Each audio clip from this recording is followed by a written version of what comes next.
Y es hora de hablar de lo que le preocupa a los vecinos de Córdoba, sobre todo en pandemia, el tema de la basura y de la limpieza, y por eso estamos con la flamante titular de Córdoba Obras y Servicios, también conocido como COIS, Victoria Flores, una cara conocida de la política de Córdoba, así que bienvenida, Vicky. ¿Cómo estás? Muchísimas gracias. Tori, conocida. Sí. Bueno, en épocas de coronavirus, de pandemia, te tocó asumir justo este cargo y meses después enfrentamos un problema sanitario sin escalas. ¿Cómo se prepara o cómo es el sistema de limpieza, de barrido, de separación de los residuos en un momento delicado sanitario donde se extrema la higiene de todos los espacios, ni hablar de los espacios públicos? Bueno, así es. Cuando ingresamos en la gestión, a los poquitos meses ya nos tocó lidiar con esta pandemia. Y la verdad es que fue una oportunidad. Nosotros veníamos a recibir un ente de servicios y de obra que realmente solamente tenía 8 grupos de barrido, y empezamos a ver en la pandemia una oportunidad de reorganizar los servicios y pudimos ampliarlos. Hoy tenemos más de 16 servicios en la calle todos los días. O sea que uno de los cambios que hicieron fue poner personas que hagan la tarea de barrido, principalmente ¿en qué zonas? El barrido ya existía, sí, y está distribuido en toda la ciudad. Son 8 grupos que todos los días tienen una frecuencia en barrios diferentes. Nosotros lo que hicimos fue incorporar maquinaria para poder ampliar los servicios, y ahí surgió el servicio de la desinfección, el hidrolavado, la limpieza con mochilas. Hoy estamos ya avanzando en ese servicio, en tener un sacachicle que le llamamos nosotros, que es con arena, sacamos grafitis, limpiamos estatuas. Es decir, vimos en la pandemia la posibilidad de ampliar y de regestionar un ente que venía con un pasado bastante quieto y bastante poco servicial para nuestro gusto, y hoy estamos con más de 16 servicios que tienen que ver con la limpieza y el mantenimiento de la ciudad, de la par de estos centros verdes que estamos potenciando con el reciclado, es decir, con la fracción seca, que es un poco el desafío que nos enfrentamos, a ver cómo hacíamos para poder gestionar el residuo. ¿Hay mayor hincapié en los centros sanitarios, en el polo sanitario, en los espacios verdes, en esto que decías, el camioncito que va con la desinfección o distintas tareas que se realicen allí por la pandemia? Siempre lo hay. Nosotros hoy estamos con el programa de prevención del dengue, en realidad, que estamos haciendo un trabajo conjunto desde la Secretaría de Gobierno de Miguel Siciliano con las distintas empresas, TAMS, el COIS y la Secretaría de Salud, también propiamente dicha, llevando adelante el dengue. Entre el dengue y el COVID vamos intercalando la prevención de los espacios públicos. Córdoba tiene más de 1.400 espacios verdes que incluyen plazas y parques, y realmente la tarea es intensa a la hora de limpiar con el hidrolavado de lavandina, más las mochilas en el parque. Tratamos de ver cómo funciona la ciudad, y en ese funcionamiento dándole más servicio a los vecinos para también protegerlos, que el que va a correr al parque tenga la tranquilidad que ha sido sanitizado, que han pasado nuestras mochilas desinfectando, en la vía pública los camiones. Es decir, generamos mayor equipamiento para prestar mayores servicios. Y una de las grandes inquietudes, Tori, es el tema de la separación de residuos, de tener un servicio diferenciado de secos y húmedos, de adaptarnos a la lógica internacional, lo que tienen los grandes países. ¿Cómo funciona eso en Córdoba? Efectivamente, el camión de residuos hace una separación y un tratamiento distinto al de húmedos. Sigue pasando porque ya las personas no todos tienen los 2 tachitos en su casa, y no todos sacan los papeles y los cartones en horarios distintos. Bueno, en materia de reciclado asumimos un compromiso muy fuerte porque, como vos decís, no todos lo tienen, pero teníamos primero que romper el mito de el camión no pasa o el que pasa mezcla todo, y la verdad que no funciona así.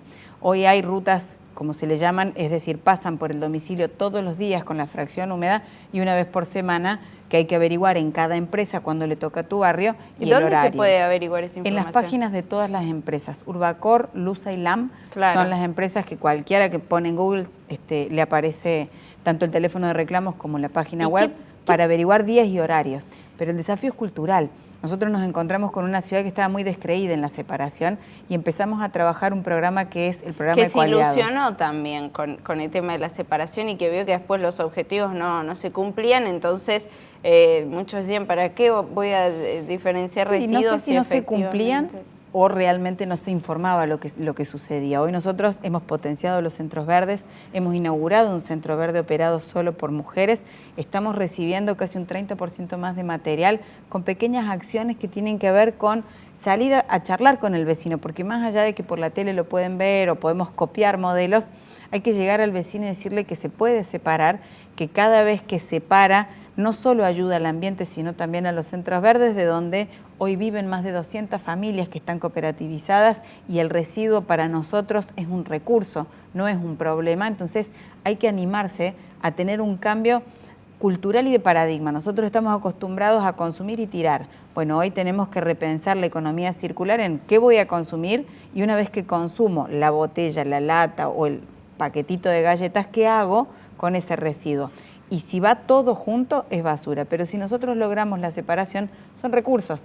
Esos recursos se vuelven a incorporar en la misma cadena. ¿Qué pasa en esos puntos verdes? Y uno de ellos, lo mencionabas bien, Ecofem, es todo liderado por mujeres, ¿no? Es inclusivo, un logro en ese aspecto. ¿Qué pasa en esos centros verdes? Es decir, el camión pasa por nuestra casa, recoge los residuos secos y después llega a estos centros verdes en donde el centro verde es el que hace la separación, por lo tanto el vecino lo único que tiene que tener es la precaución en su casa de separar el residuo seco, lavarlo, enjuagarlo simplemente y ponerlo en una bolsa diferenciada para que el día que pasa llegue. Eso llega a nuestros centros verdes, son separados, son acondicionados, se enfardan y luego nosotros tenemos un mecanismo que implementó la gestión de Martín Yayora, que es la ecosubasta. Convencidos de que la economía circular es el eje del nuevo paradigma de la economía, porque tenemos modelos económicos agotados o pensar, ¿por qué no?, en la cuarta revolución industrial desde la economía circular. Ahí se separa, se enfarda y se vende. ¿A quiénes?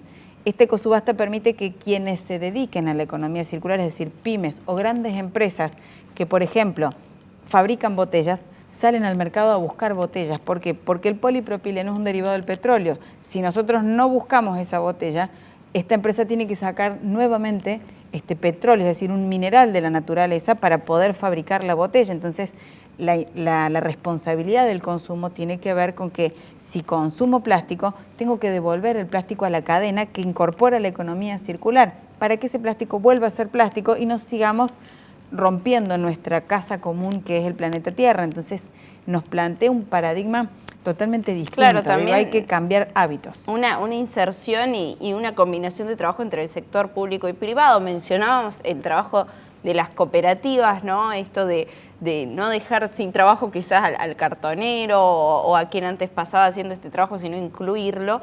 Y una de las grandes preocupaciones para quien recorre a menudo la ciudad es ver basurales a cielo abierto.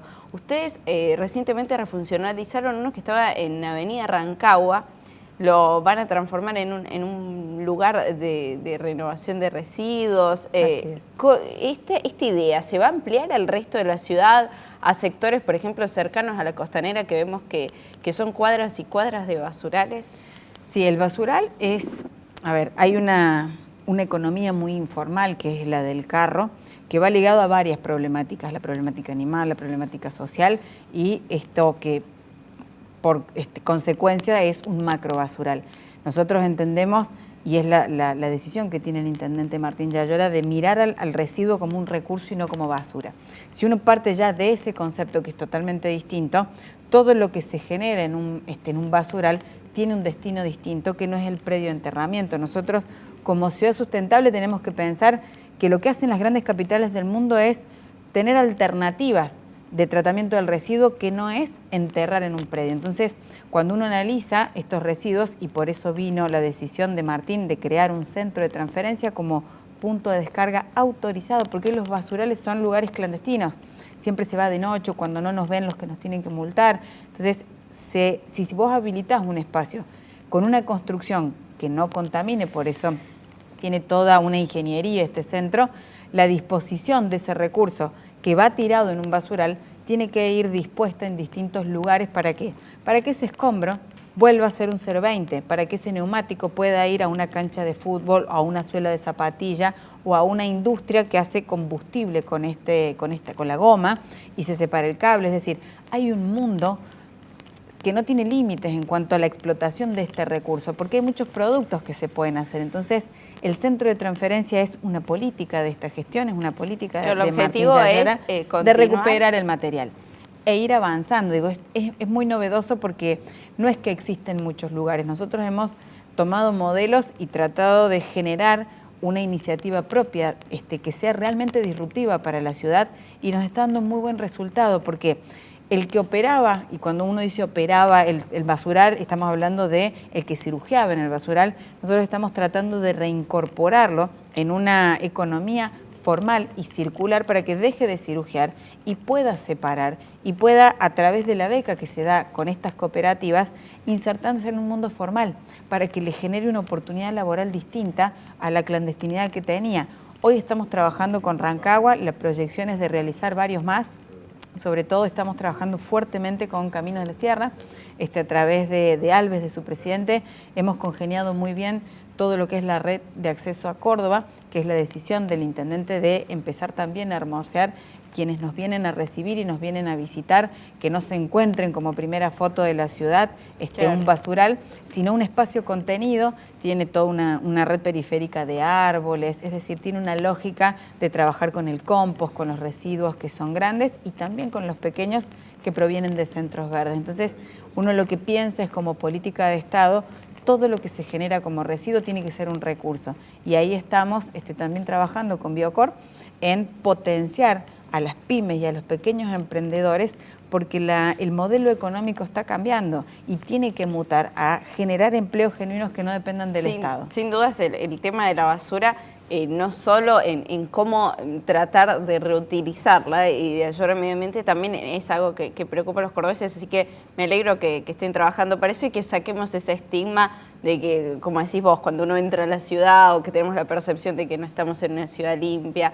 Me parece que ese es uno de los grandes desafíos, ¿no? Pero las ciudades limpias son las que menos se ensucian, y ahí es donde hay que hacer también un llamado a los vecinos, porque el Estado solo no puede. Es decir, nosotros con los empleados que tenemos, si sumamos higiene, nunca vamos a poder limpiar lo que generan de residuo 1,5 millones de habitantes. Tenemos que apelar a que existen habitantes con conciencia ambiental para que nos ayuden en el proceso, porque el responsable no es solo el Estado, sino el vecino. Entonces hay que hacer un trabajo equilibrado y conjunto.